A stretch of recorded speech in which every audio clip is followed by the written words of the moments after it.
BGME এর সবশেষ তথ্য অনুযায়ী 2024-25 অর্থ বছরের 7 মাস অর্থাৎ জুলাই থেকে জানুয়ারি পর্যন্ত 23.55 বিলিয়ন মার্কিন ডলারের পণ্য রফতানি করেছে বাংলাদেশ। রফতানি প্রবৃদ্ধি হয়েছে অন্তত 12%। এর মধ্যে অর্থ বছরের শুরুর প্রথম 2 মাস রাজনৈতিক অস্থিরতা, পরের 1 মাস ভয়ঙ্কর বন্যা এবং পরবর্তীতে চরম শ্রমিক অসন্তোষ রফতানির পরিমাণ তুলনামূলক কমে গিয়েছিল।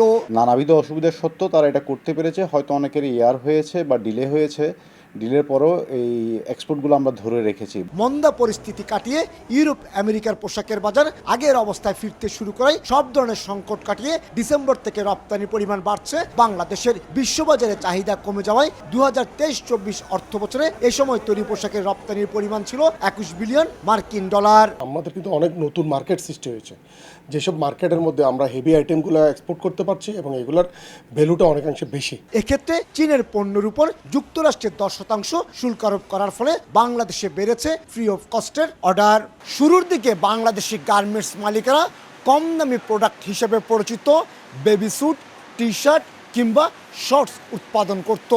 এরপর চাহিদা বাড়ায় দামি প্রোডাক্ট হিসেবে পরিচিত জ্যাকেট, ব্লেজার কিংবা ট্রাউজার উৎপাদন করেছে।